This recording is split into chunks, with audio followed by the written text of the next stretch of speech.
welcome to the December 10th board meeting of the 3905 Century Club. And let's go ahead and do a roll call. First call area. Alternate WN1F. Second call area. Peter? Nope. Third call area. And the fourth call area. Gary, K9GWS. And Dwight, alternate.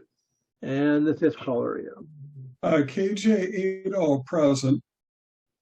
Fifth call area. You're in the sixth call area, Joe. Oh, wasn't paying attention. Anyway, I'm still Okay, sixth call area. How's that? So I've got the first call area, the fourth, the sixth, seventh call area, Ron, WB7AFC. eighth call area, Ralph, KG8WL. ninth call area, 10th call area, Alternate W0YV. and DX, B3CMB. vice president, and president. We have 1, 2, 3, 4, 5, 6. We have 8 members present. We've got enough to conduct a reasonably good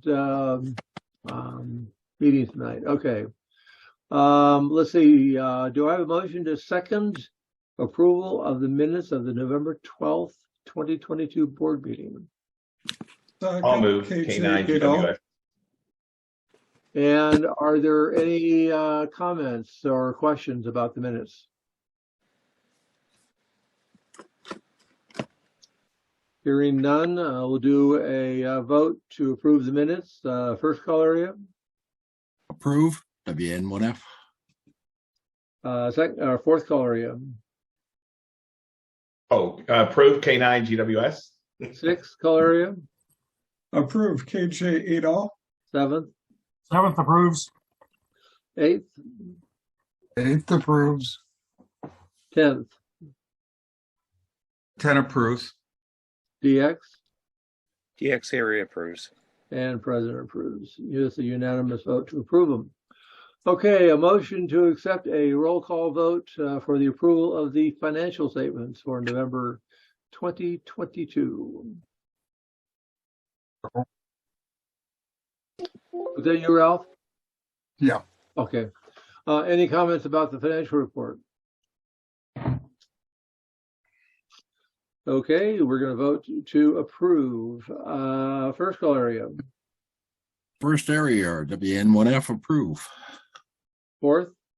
Fourth area, approve K9GWS. Sixth. Sixth area approves KJ80. Seventh. Seventh area approves. Eighth. 8th approves. KG8WL. 10th. 10th approves W0YV. DX. B3CMB approve. And president approves. Okay. I received some committee reports from the awards committee, members communication services team, and the IT task force. Any comments on the committee reports for the month?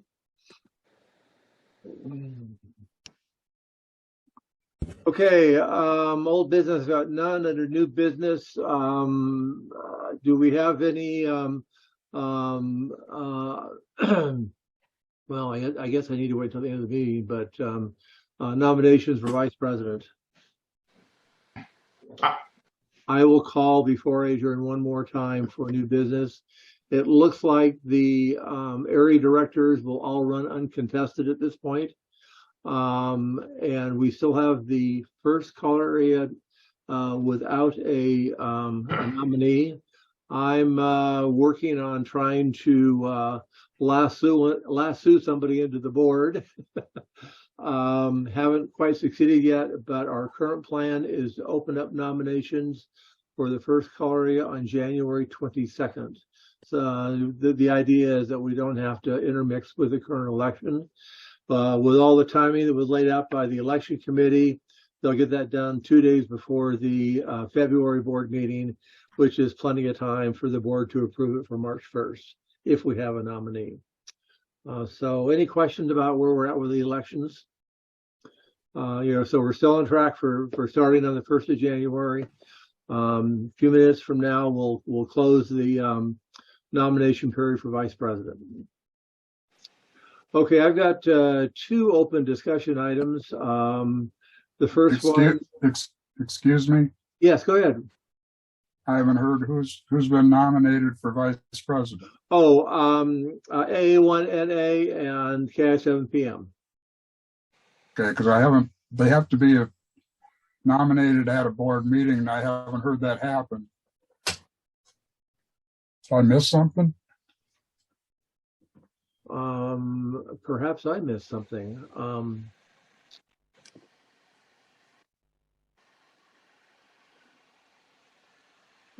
Give me a quick second on that, Ralph. I think. May I interject for a second? Yeah, go ahead. Ralph is absolutely right. This is the meeting that the nominations for vice president are put in. It has to be done at the board meeting, and you have to have two, and they have to be nominated by their area director. And since you don't have the fifth area director, Kirk is in the fifth area. Okay. I don't see how you're going to accomplish that. Hang tight.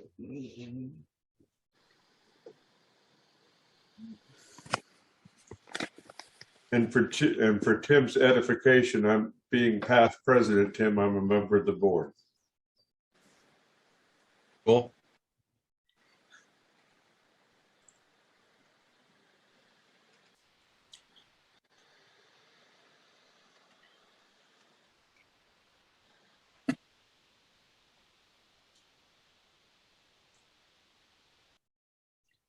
Okay, so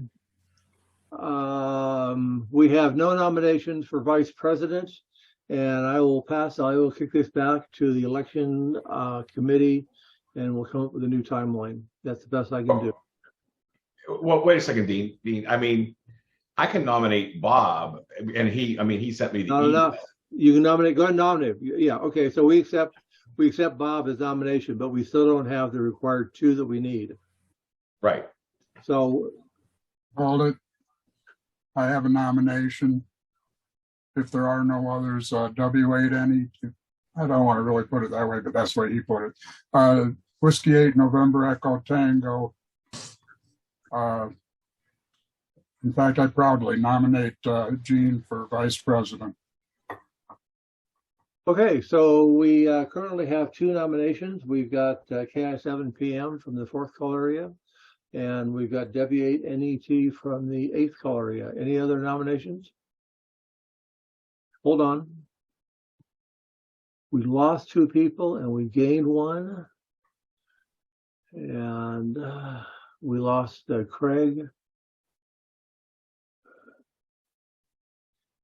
Are you back with us, Craig? Clay, are you with us? I apologize. So the board or I recognize that Clay, the 4th area call, our director, is checked in, and we're in the process of accepting nominations for vice president. I mean 5th. Sorry. Fifth area call. May I go ahead? Fifth area. Yes. I'm nominating Kirk Frazier, AA1NA. Okay, and we've got 3 nominations. Yeah. And at that point, I retract the nomination for Gene. Okay. So it's Bob KI7PM and Kurt A1NA. Anyway, we have until we close the board meeting to accept any other nominations should they come to light. Okay, under open discussion, I've got 2 items tonight. I just wanted to give everybody a quick update on the situation with Whiskey Bravo 5 Fox Delta Papa. As you know, he passed away this past week. I have been, the family has contacted me, specifically his son. He wants to do everything he can to help us transition whatever we need off of his servers, his files, his databases, his everything. As a result of this, what we had to do is we kind of had to turn some of that stuff off in the website because some of the items are currently broken now because Rick wasn't there to kind of keep them going. I mean, they're still there, but the links just currently aren't there. We also turned off the DX Bureau. If you notice, the web page, it says coming soon. And in a minute, I want to have an open discussion to talk about needing the board direction of where we think we should proceed with the DX Bureau. So what Jason or what Rick's son said that he's going to do is he's going to mail us DVDs with images on it, and hopefully I'll be able to get those loaded up and we'll be able to extract the data off of it. The Words Committee Secretary has made a request that he'd like to see a number of items that Rick had developed so that we can put that back into the IT group so that we can implement it. One of them that Ben really thinks is important is that how close to your masters are you?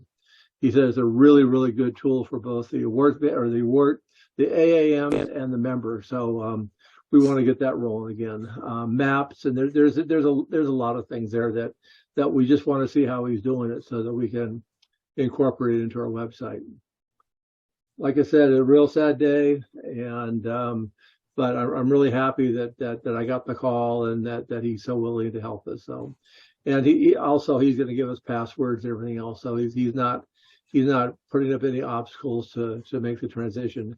I suspect I saw the obituary, and I think services are like the 18th or something. I don't remember, but I think they're next week. And I have put in a call to him, but I'm not going to really push this until after the first of the year. So, any questions? So the second item is what to do with the DX Bureau. And probably 4 weeks ago or so, I started having some discussions, really informal discussions as to what can we do to kind of pick up and fill up the void until Rick comes back. And I was proceeding down that road, trying to figure out, can we do a temporary kind of a thing? Well, it's now back into our hands, and we currently don't have a DX Bureau. And question? Yes. In the past, normally when a bureau has been shut down for any reason, one of the other bureau managers would step up temporarily to fill the gap. I'm definitely not saying to try to put it off onto the Robs, but I was wondering if maybe what is it? We have a Handyham Bureau. Have you been in touch with him to see if he might be able to fill in until you find a regular replacement? The filling in is just as difficult as just finding a replacement, because it's not just a QSL Bureau. It's a person willing to become a QSL manager for all of the DX stations that we work. It's really a QSL manager bureau, not a QSL bureau. And there's letters, there's documentation, there's other things that need to be done. The bureau manager needs to establish individual relationships with these DX stations, and get their buy-in of what we're doing, so that we can do things like issue courtesy cards and trade log books and all this. I mean, it's a lot different than like I said, the workload that we've been doing with either the domestic bureau or the Handyham Bureau. I have tentatively selected David as the DX Bureau manager. He brings some experience to the club. He's got some background in organization, data organization, that could really be of benefit. But the real problem that we're facing with is that when we established the DX Bureau, postage is a whole different animal than it is today. And Gary has done a little bit of research on return postage. So basically, as people know, the way it worked before, and I'll really simplify it, okay, is that Rick got a bunch of cards when he had a 1 ounce of postage or 2 ounce of postage. He bundled that stuff up. He put enough money into it to get return postage back, and he sent it off to them, and then they return it back to him. So Gary, have you been able to get more data? Yeah. So here's what I've found. I tried looking for a couple of countries to see what the postage rate from those countries to the United States is. For most, I give you some other numbers, Dean, but for most of Europe, it's and because they use a different weight measurement, it's for 20 grams, and 20 grams is 7/10 of an ounce. So for 7/10 of an ounce, for most countries in Europe, it's around $2 to $2.50. So not outrageous, but still quite a bit higher than it has been. When you go to the Caribbean countries, it's absolutely outrageous for most the ones I've checked. I checked Jamaica because we've had a station check in from Jamaica. It's $60 for a one envelope from Jamaica. And I also checked Jamaica. Let me think.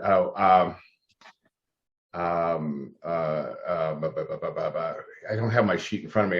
I have it at my other desk. But there's another Barbados. We've had stations check in from Barbados.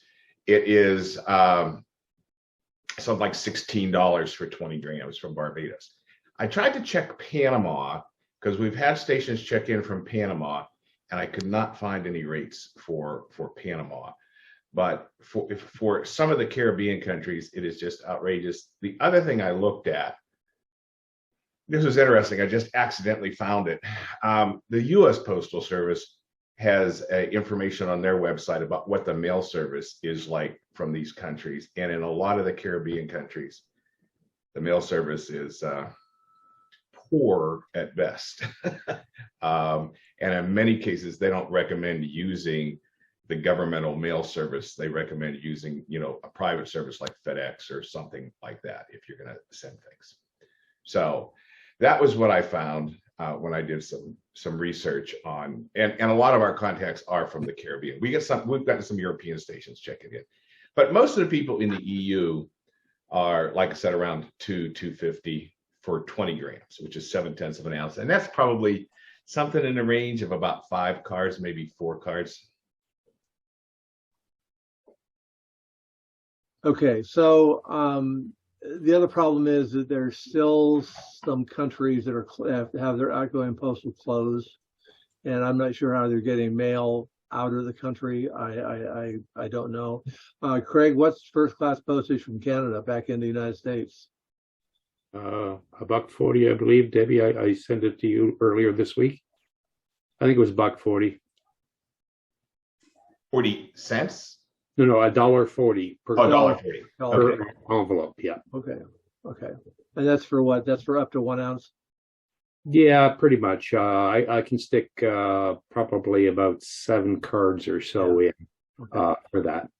Now, while we're here, and I don't know where we're going to go long term, sort of with the DX Bureau, but for example, Dean, myself, most of the Canadians, I wouldn't want to burden the Robs any further, but I've always kicked out to Dean, even though I'm DX, I've always kicked out to Dean, a few dollars here and there. I would certainly be okay providing funds to the Robs for my cards coming back. You become good. You become good in the domestic bureau. I would become good in the bureau, and I think most of the Canadian regulars anyway would, and we could encourage the others as well. But really, the real DX is going to be the challenge, as we're talking about here. Right. And so basically, up until 2010, the club paid for the DX bureau, and then Ron Kaufman gave it up, and Rick picked it up, and Rick basically built the bureau up based on donations. And I know when I sent him a mailing of cards, I put in $2, $3, or $4 or $5 into the envelope, between the cards, and he had that fund to dip into. The other problem we ran into is we had a Panama Station check-in last year, and he flat said, "You want a card? It's $5 a card, period." Not 2 cards for $5. It's $5 a card, and it's sort of that's kind of steep, if you ask me. And we certainly can restart it based on the QSL manager model. And basically the QSL manager model is that person would be basically doing logbook matching, incoming cards with the DX station, and if they match, then he'd issue a QSL card to the recipient, and then it's a done deal. Okay, that there's nothing goes beyond that. Now, if the DX station wants the cards, there probably be money in the slush fund to send him his cards, but the DX station wouldn't be sending any cards. I'm a QSL manager for a station in Georgia, and that's the way it works. He provides me with logbooks, and then I get a QSL request. Is there in the log issue? Now, the letters or the documentation that I'm talking about is that we also, when we send the letter, we kind of reinforce that we've done the verification. In other words, we've got a net control station that's verified that it was a two-way contact, and we sell that also to the DX station. And for the most part, I think most of the DX stations have been really grateful that we provided this service. So, but like I said, it does bring some challenges, and it puts some responsibility on the members, because I think that we need to make this a member supported venture, not like we did back in 10 years ago or 15 years ago. The club was paying way too much money for postage, back in 2005 to 2010. So, does anybody have any comments, or shall we try to proceed and put something together like this again? Or, like I said, I'm here to get your input.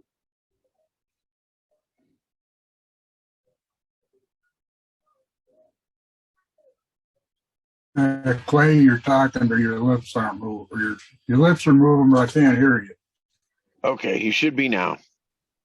I muted my microphone because I had a couple dogs barking in the background. So apparently they wanted to chime in on the DX stuff. But no, I agree. I believe we should push forward with this plan. I, for one, would support out of my own funds the DX Bureau. I don't really think that we have too many members that wouldn't. And like Dean, if I sent Rick cards, if I sent more than 2 cards, I always threw $7 or $8 in there. So they paid for mine and paid for somebody else's if he was short or whatever. That's the way I look at it. I didn't know what his expenses were, so I wanted to make sure that I covered mine and then some. So I'm good with Dave taking it, and we'll shoot him some funds, and I bet you a good portion of our memberships will. That's what happened back in 2010. I mean, overnight, Rick had a kitty of $400 or $500, plenty of money to buy supplies and everything else. And we're going to get some of this stuff back from Rick. I mean, there's a lot of stuff that is in his ham shack office, whatever it is, that's coming back our way. And I know that, for example, when we closed down the 75 meter bureau, most of the supplies got shipped to the DX Bureau. Envelopes and rubber bands and staplers and Scotch tape and all that kind of stuff got shipped to Rick, though. Well, and So- I will say that I have an area member who is currently doing a lot of work in Arkansas.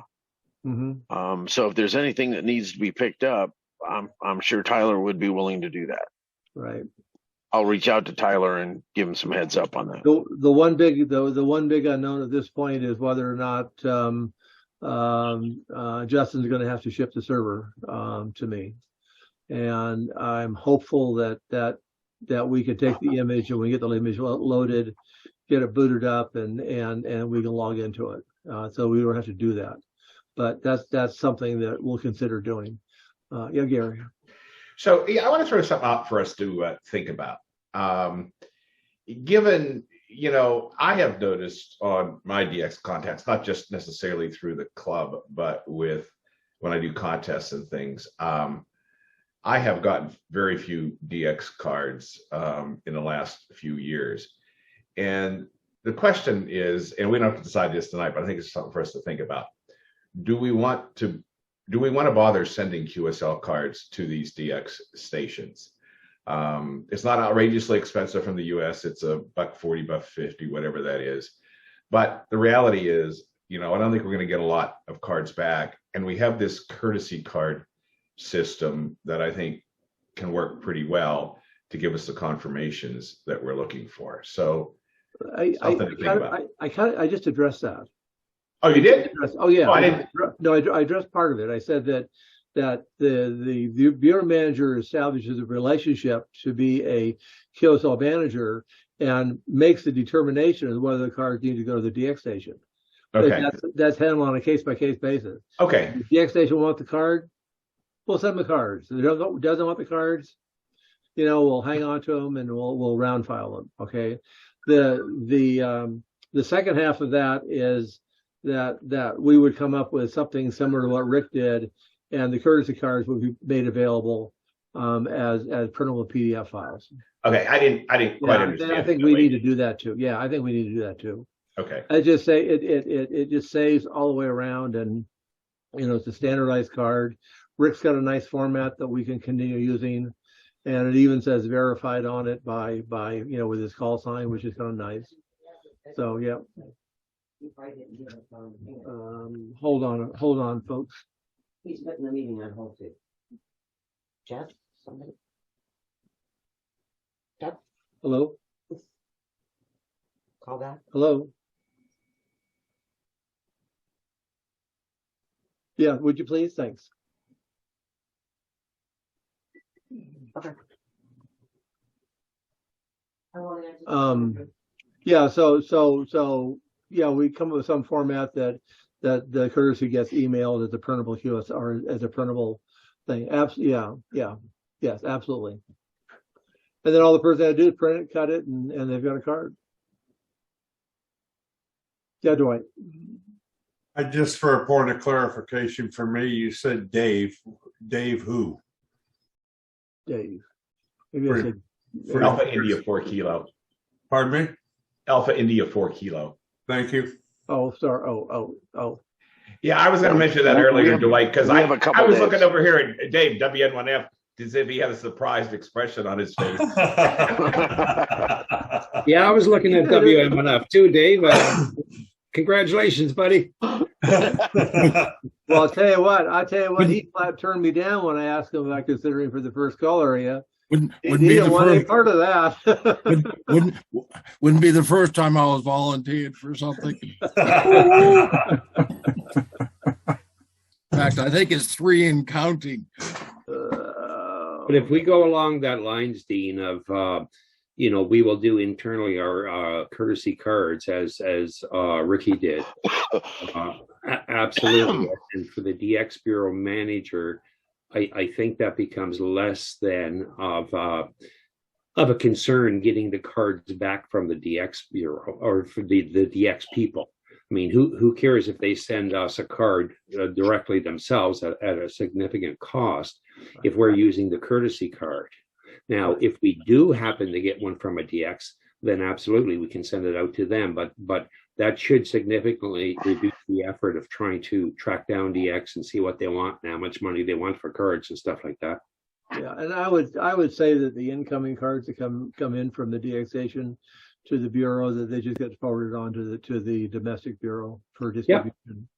Unless it just happens to be, I'm sure that we'll from time to time get somebody who's not good in the bureau that's wanting to use the service for some reason. Yeah. So, but the other thing that I've asked Dave AI4K to do in this process too is put together a working document so that long term this is something that's renewable going through time, and 5 or 10 years from now we don't have to revisit this and rehash out the details of it, because it is a little bit more complex than the domestic bureau. So okay, any other comments on the bureau? So we're going to proceed, and I'll keep the board informed. I'm asking for the board's agreement that David will become the bureau manager for the DX bureau. If I need to bring it back as a motion, I will, but I don't think I need to. I just need your support. So no, all good. Okay. Anybody else have anything else before we close? Just formally announce that Gary Brewer has dropped his candidacy for president or vice president. I'm sorry.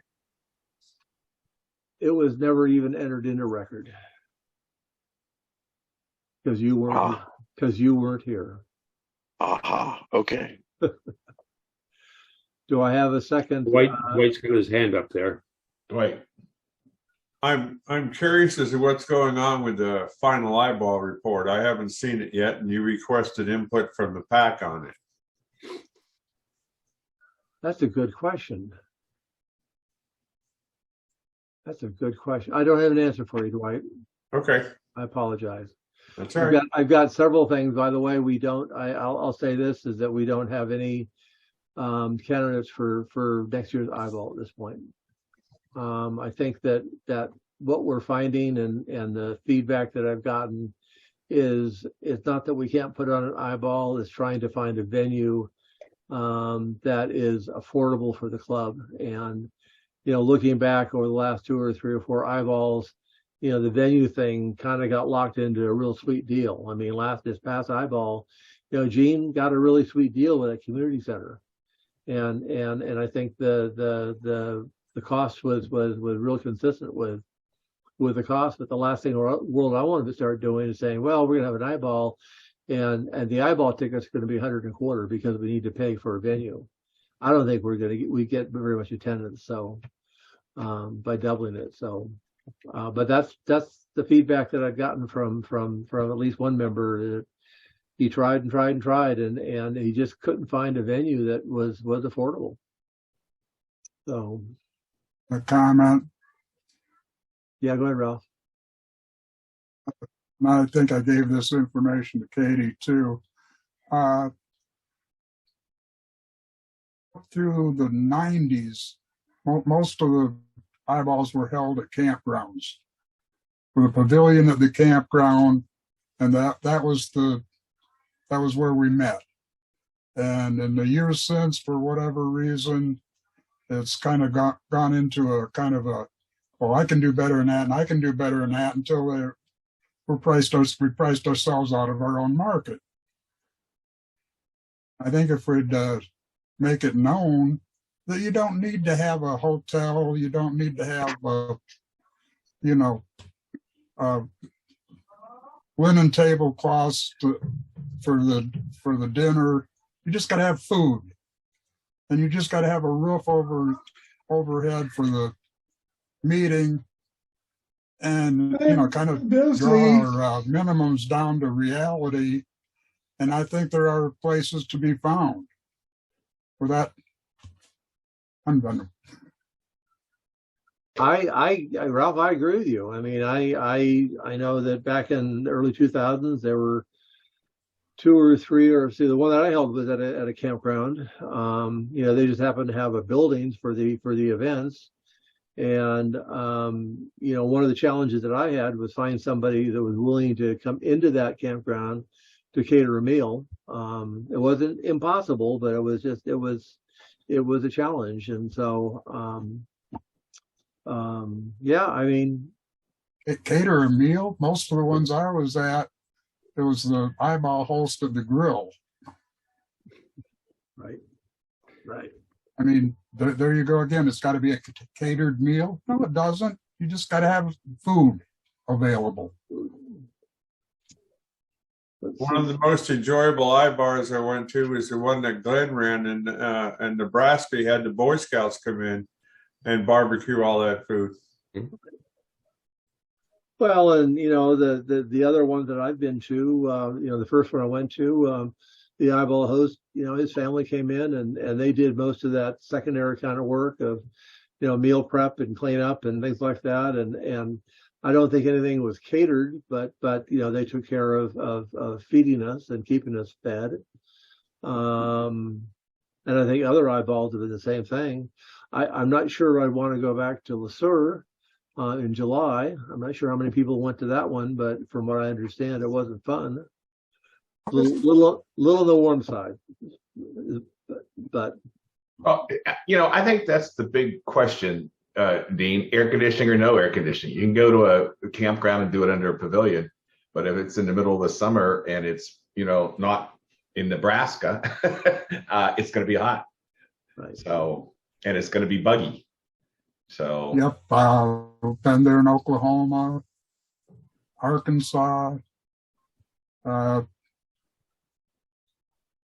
take it if you go out and sit in the lawn, it's air conditioned. I mean, get real. It's summer. You're getting together with people. It can be done outdoors. Well, Ralph, I really think that your analysis is spot on. That there's this competition from eyeball to eyeball, and that some of the eyeball hosts want to make it just a little bit better than the previous eyeball in some way.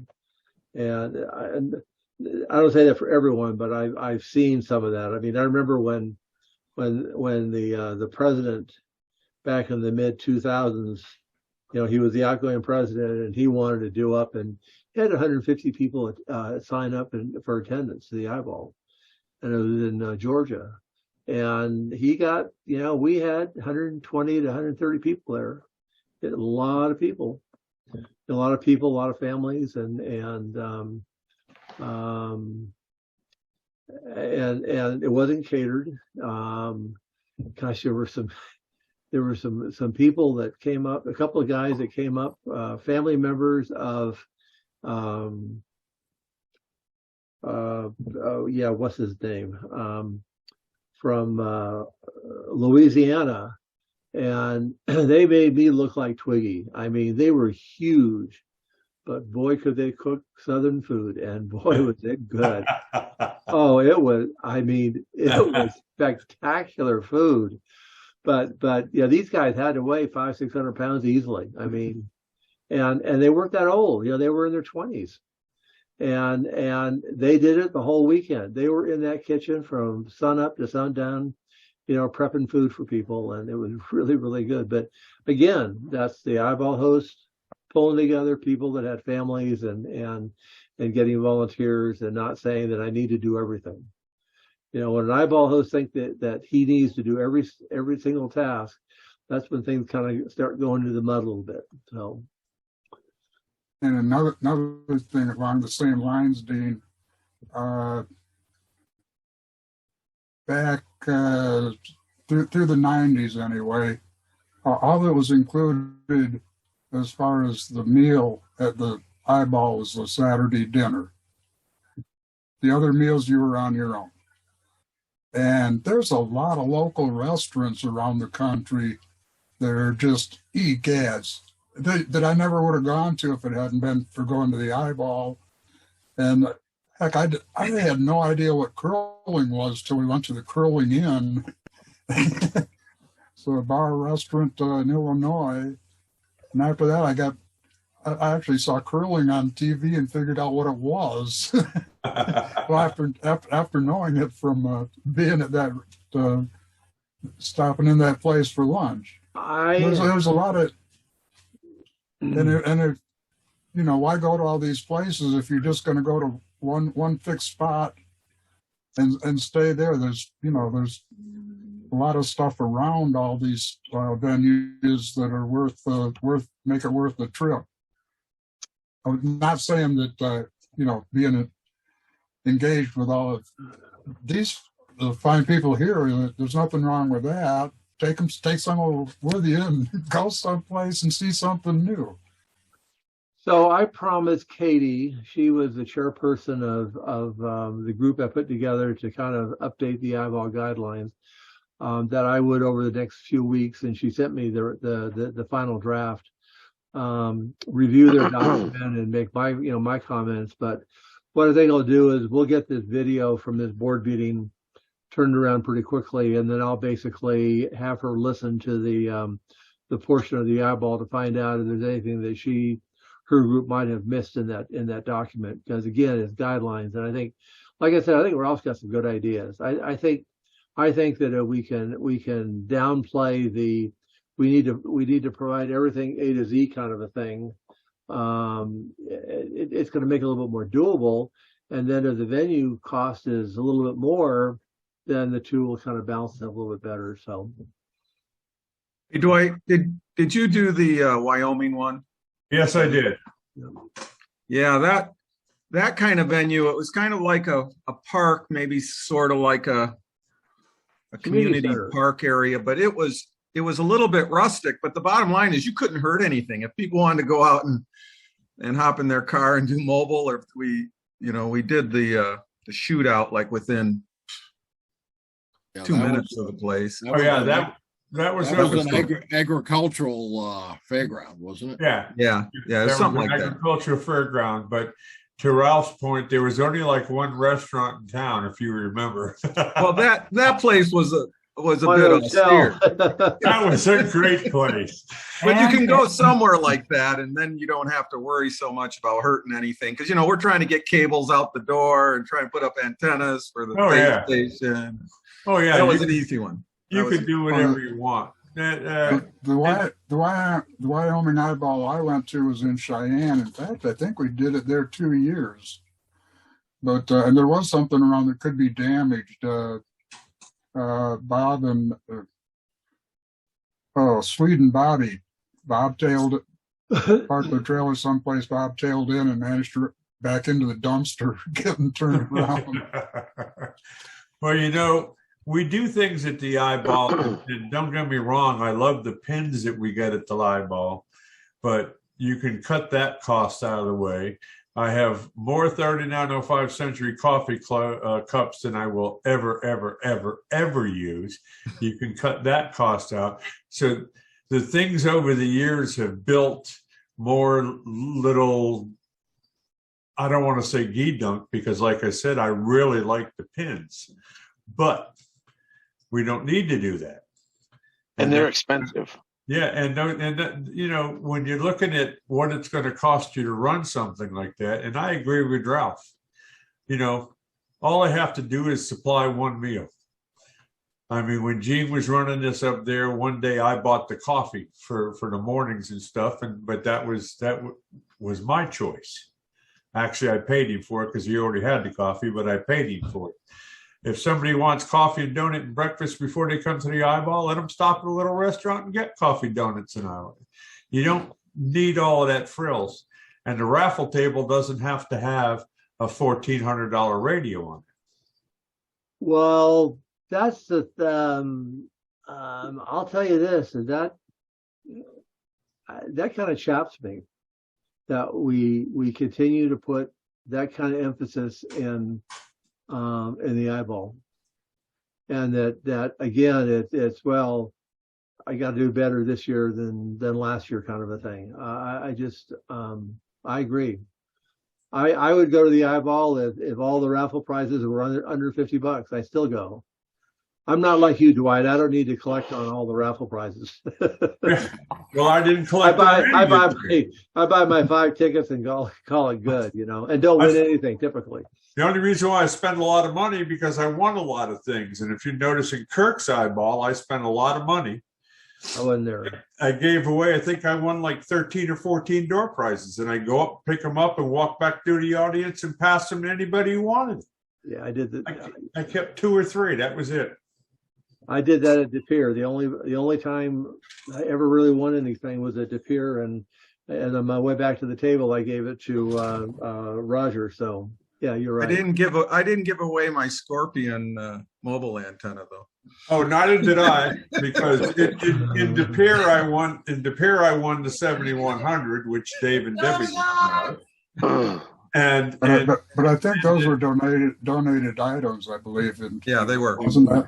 Yeah, the Scorpions were, because It was all donated. Most of it was all donated. So my understanding, rumor has it that we've got another one coming our way this next year. So we'll see. Another quick one. I was going to make one comment real quick, Ralph. I was just make one comment. Okay. So in 1979, we had a thing called Eyeball West, and it was the first one that we held. It was held in Wyoming, and I decided to go to the website and see if it was still around, and it is still around, and lodging is like $260 a night. And I said, I don't think the club's going to be going back to that one for Eyeball. No. Anyway, go ahead, Ralph. I didn't mean to interrupt. Yeah, I was doing a little research on the club, what it should cost for an eyeball. And if you look at the Wisconsin eyeball, that was the latest, most recent one I ran across, or easiest one I found, with a financial breakdown in the proposal. Anyway, you look at the ticket price, the grand prize, almost half of your registration was for the raffle, for the door prize. I think registration was $60 a head, and 25 of that went for the grand prize. I mean, we got people, coming from all over the country, for the privilege of spending half of the registration money to give to one lucky winner. I don't see how that's. Hold on a second. Hopefully I'm not going to put Clay on the spot.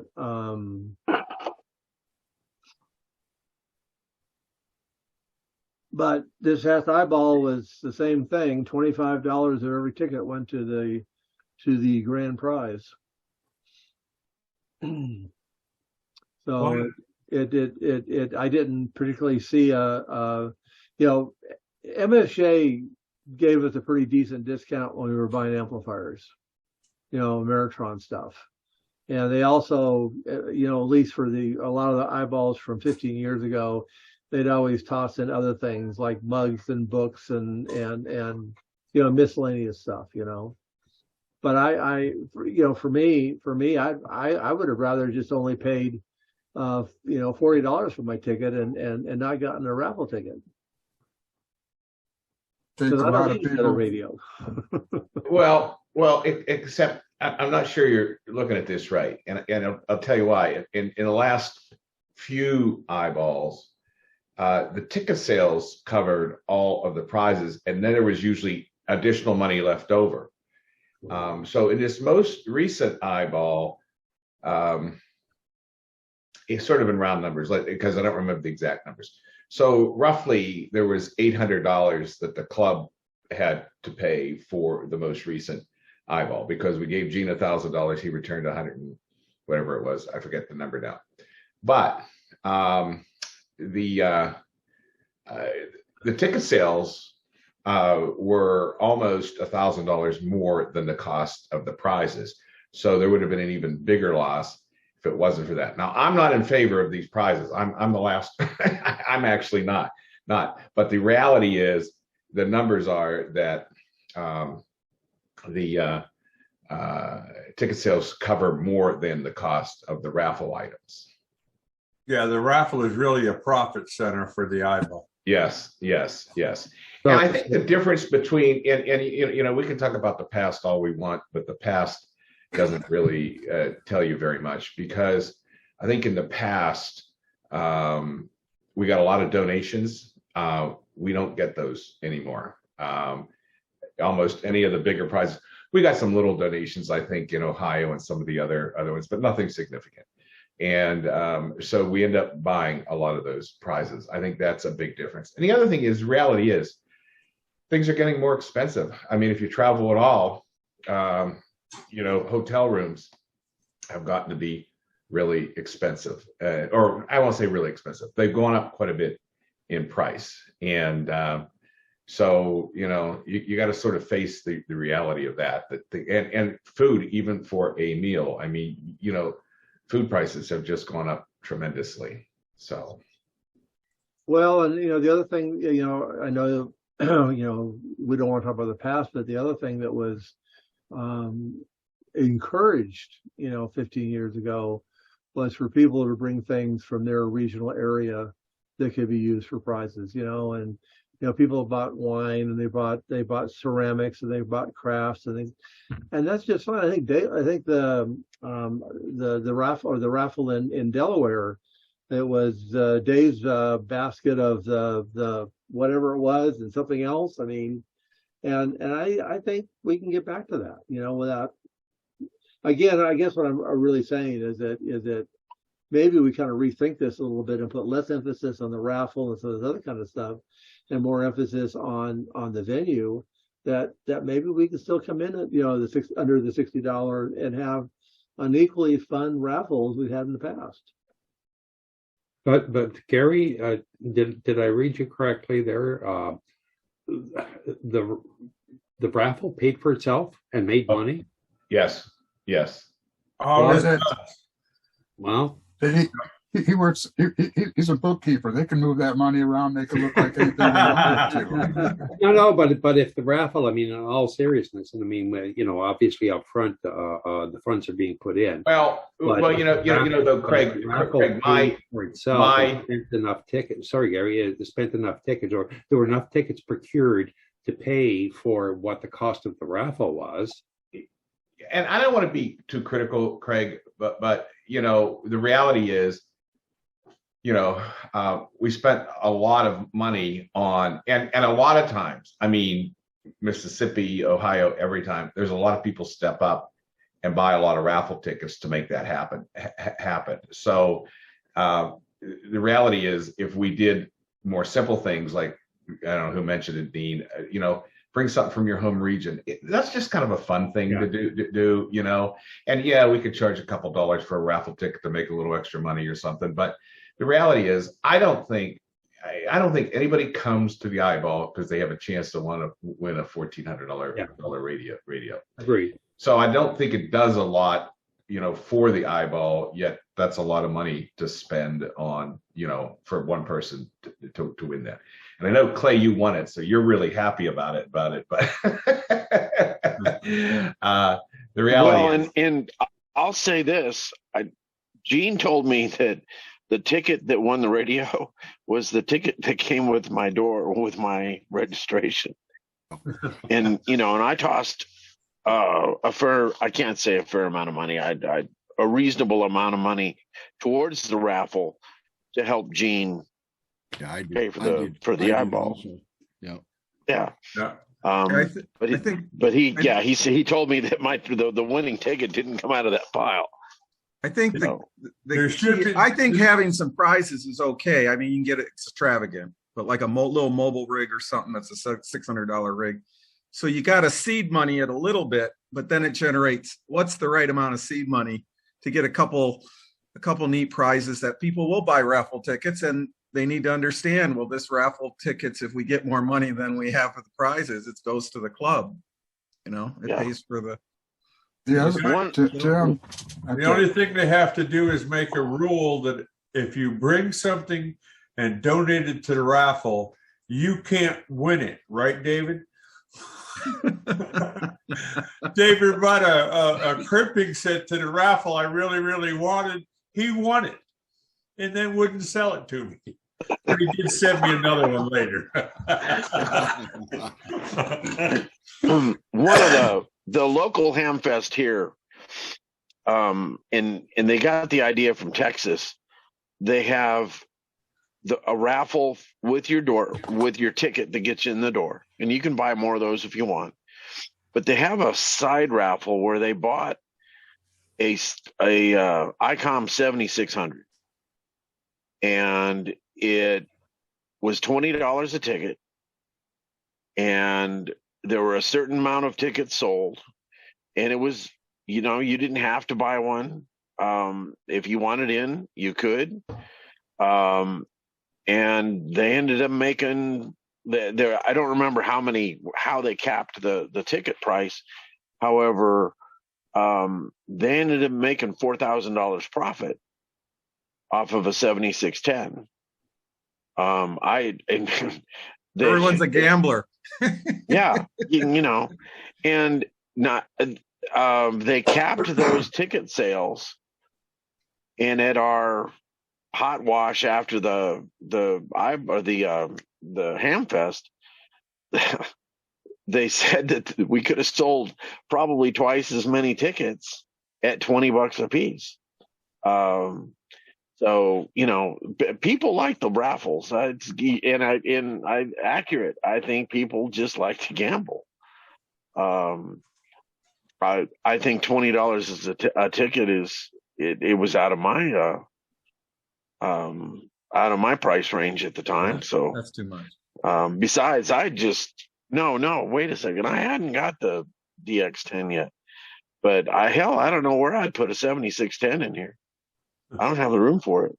That's kind of a Light it sizable off radio. you some money for it. You're all right. I don't care what they say about you. Well, I go back to saying, what's the purpose of the eyeball? Is it to come and win a radio, or is it to have the face-to-face contact with people that you haven't seen, and to meet new people? I mean, and again, you start talking about these big raffles, and it kind of diminishes, why we're getting together. Yeah, and that's although I go, it's cool to win something, but it's good to be able to joke around with people and face to face, and I always enjoy seeing Dwight and the rest of you. Not just Dwight and I have something in common, but and he likes to poke fun at me, so and I'll not saying that I don't deserve that most of the time, but yeah, it's always a good time to see people, and the raffle's secondary. Well, if you have family members and you bring them in for the dinner, and then the raffle's right after the dinner. So it's just kind of a fun event is what it is. Yeah. Yeah. Well, I like the QRP nets too. Mm-hmm. I think that's and I also like the fox hunt we did up in Wisconsin. That was a lot of fun. First one I'd ever been in, one, the only time I've ever done that. So there's lots of things you can do that are associated with radio and learning, and still have a great time. I just like seeing the people's faces, and I don't poke as much fun as you poke at me. Well, that's because you're older, and Yeah.